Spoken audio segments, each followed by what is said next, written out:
Hi, everyone. My name is Andrew Dunn. I'm a manager on the program team at a Financial Health Network, and I work on a lot of our research and evaluation projects, including a project with Even. In this session, I'll be speaking about testing with Even as a case study. We'll discuss how Even created a testing culture and some specific examples of tests that have improved their products and consumer financial health. We'll have a chance for audience questions at the end of the session, so feel free to submit questions as we go. I'm joined by Evan in video and Kabir via phone from Even, and Maria from our Financial Solutions Lab. Evan is CTO and VP of Product at Even, while Kabir is a software engineer and a data scientist at Even. Maria is a director on our Financial Solutions Lab team, which is a $60 million 10-year initiative managed by the Financial Health Network in collaboration with founding partner JPMorgan Chase and with support from Prudential Financial. So let's jump in and talk about testing. Evan and Kabir, can you say a little bit more about your role at Even and how it intersects with testing? Kabir, can we start with you? Yeah, sure. Right now, testing is basically my entire life at Even. I've been acting as de facto chief experimental officer, basically the other kind of CEO. And what that involves is like identifying all the questions that are worth asking, figuring out which ones we can answer, and then making it happen. And making it happen involves the entire company. So even as a mobile app that's distributed as a benefit through employers to help out the financial health of their employees. So that means talking with our customer operations team, making sure that like our employers are on board with studies, member ops team, making sure that members are happy and healthy in these studies, engineering, data engineering, and also external experts for guidance and like independent validation of results, which means universities, but also you, like the Financial Health Network, but also you specifically, Andrew. Thank you, Kabir. Awesome. My role is made significantly easier by how amazingly competent and skilled Kabir is. So I see my role in all of this as providing sort of the ingredients, the institutional culture that respects research and testing and that values it. And then, of course, the technical infrastructure to make it possible to do these types of analyses.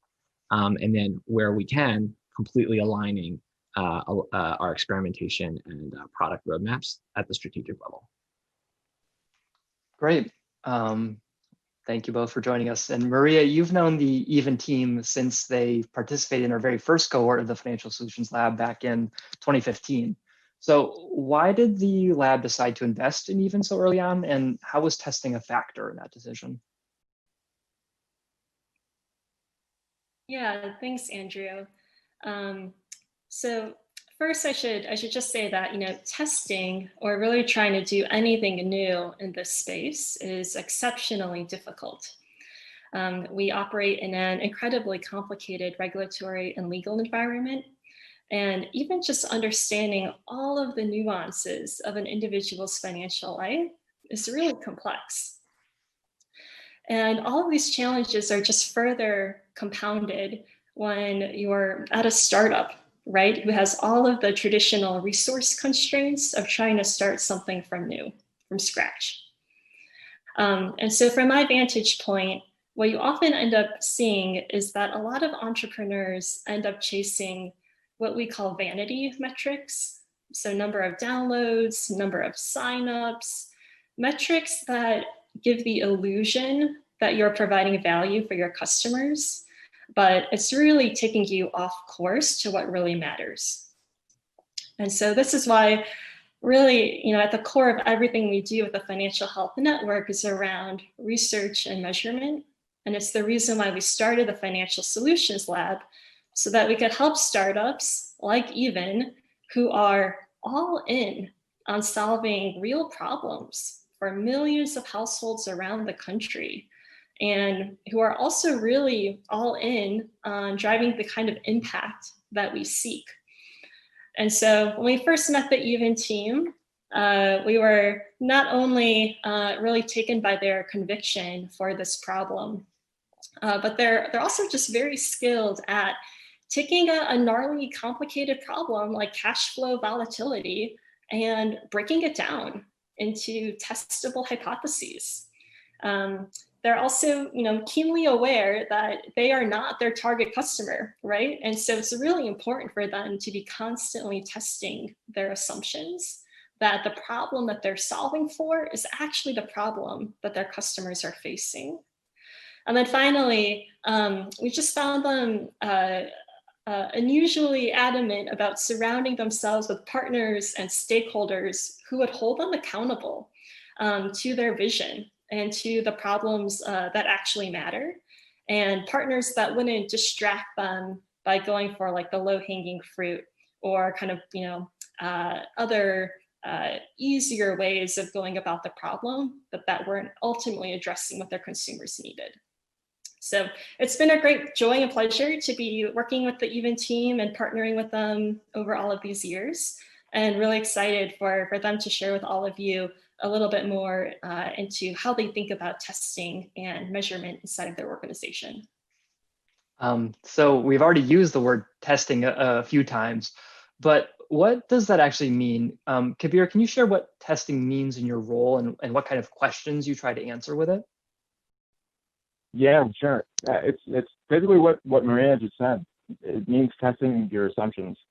Like anytime that you're building a product and trying to bring it to market, you have these very strong opinions, these strong assumptions about how the world is and how you can make it what it should be. And both of those sets of assumptions you need to actually test and see if they stand up to scrutiny.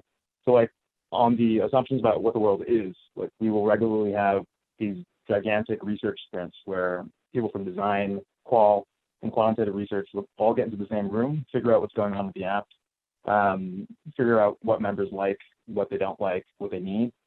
And the way that we do this is like we look at app usage patterns, we hold interviews with people, we send out hundreds of surveys, bring back results and send out hundreds more until we kind of get a picture and turn our assumptions on their head. Like, for example, just up until recently, we thought that people were taking out paycheck advances to deal with short-term cash flow emergencies, but that's not true. About 90% of them are to pay for essentials or to pay for a bill that's coming up or to pay for a bill that was just due. There's a point where we also thought the advancing feature in our app was the most popular. That isn't true either. It turns out the most popular thing was people coming into the app and looking at their schedules, looking at how much they earned and how much they stood to earn by the end of the pay period. So like we just prove ourselves wrong like this. The second set of assumptions about like whether or not we're actually making the world as it should be, I think is probably more important. And the way that we do that is by basically saying if we have the impact that we say that we do. And really the only way to test that is with rigorous experimentation. So like you need randomization, you need control groups. And again, like Maria said, in our environment, it's not always easy to do that, but we kind of need to do it. But yeah, testing is basically all that wrapped up. It's trying to prove yourself wrong over and over again. Yeah, totally. And I appreciate that there's a value in kind of interrogating your assumptions. But Evan, how do you typically use the results of the tests that Kabir just spoke about? Yeah, so at a strategic level, the types of tests that we're running, the research we're doing, firstly, it tells us if we're going in the direction of our mission, right? So it's very important and pretty foundational for the whole company. And then along the way to our mission, it's showing us if we are actually creating the value for our customers, which is more financially healthy and resilient employees that makes our business ultimately viable and successful. So at a strategic level, it's critical. And then you can see it show up throughout the organization, whether it's these findings helping us make better product decisions, decide how to prioritize a product roadmap. Engineers use these findings to help ensure that the work they're doing is being actually measured in the right way. And then, of course, we're sharing much of what we're finding with our employer partners and actually educating the broader community in how to assess the financial health of employees. Yeah, great. I appreciate the connection kind of between the tactical level and the higher level strategic point of view. And Kabir, I know you've worked on multiple testing projects in partnership with Financial Health Network. One is where we're evaluating the impact of a behavioral nudge to help Even users save more. And another is looking at the relationship between use of Even and employee turnover. Can you talk through some specific examples and what you're learning from these types of projects? Yeah, sure. I think the Leaders Lab is much easier to talk about. So in that, we're basically trying to bring behavioral economic ideas to product design and see what it could give us. And Heidi Johnson did a lot of the literature review for us to see what interventions made sense. Eventually, we settled on this experiment of presenting members with an active choice to start automatically saving bits of their paycheck. The behavioral economic principle basically smashed it. It was great. The people in our treatment group were 25% more engaged. At the end of 8 months, they had 40% more balances. There was no additional churn from this extra screen, this one extra screen that we introduced to onboarding, and retentions are pretty much equal. It was a pretty massive success. The financial solutions lab one was a little, the first cut of it at least was a little bit less successful, which I think, Andrew, you're intimately aware of. But it still did teach me, not about any of the science, but it did teach me how far Even was willing to go. So to give you guys context, the mandate of the FSL was to measure our impacts on turnover and also other financial health metrics. And the most foolproof way I could think of doing that was doing a randomized control trial of the entire Even app itself, which means in the treatment group, you get the full app and its functionality. In the control group, you get basically this dummy version that didn't do anything. And you collect measurements from both groups and see what the impact was at the end of 3 months or so. This was incredibly ambitious, and it took up resources from the entire company. So the engineering team had to spend hours with me to help build this thing out. We basically had a little internal review board inside the company composed of design, compliance, and member operations, making sure that, we had informed consent in the app, that we were collecting signatures, that the messaging wasn't coercive, that the experience was as smooth as possible. Our chief compliance officer, Swati, took time out of her super busy week just to make sure everything was up to snuff. One of our member operations specialists stepped up and volunteered to make sure that people were getting paid. And we were actually offering to pay quite a bit.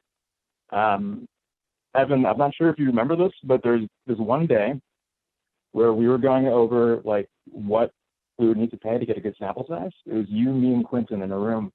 And I remember staring at this number and being super scared of it because we were standing to pay $120,000 just to get this experiment off the ground. And you and Quentin, that scared me. But you and Quentin looked at it for 5 seconds and were like, yeah, that's legit. That sounds worth it. Which is great. Even though the experiment didn't come to pass because of other circumstances and bad luck, I ended up feeling pretty lucky because the machinery is still there. The will to do that kind of testing is still there. Those are some great examples, Kabir. And so I think as Kabir just illustrated, Evan, it's clear that testing and evaluation is a big role at Even's work. So how did this come to be, and how did testing get integrated into Even's culture and operations? I think Maria touched on it to begin with, but let's be honest, we all came to Even to put a dent in very massive financial challenges faced by millions of American households. And at the end of the day, we knew that the people that actually run the company, the people writing the code, setting things up, et cetera, were not experiencing the depth and breadth of financial challenges that are pervasive across our country. And so once you believe that, you have to go outside your own experience, outside yourself, and really learn and understand what's going on. And so that from day one, research was a massive part of our culture. And frankly, we were convinced, and have been the whole time and continue to be, that without doing the research that we do, success would be impossible, right? So it's a really core part of how we expect to win. Great, and we have just a couple minutes, but I'll ask 2 more quick questions. So how does this get operationalized, and how does this get developed as a habit? Even's been a company for many years, and you've been doing testing throughout the entire period. So how does that work?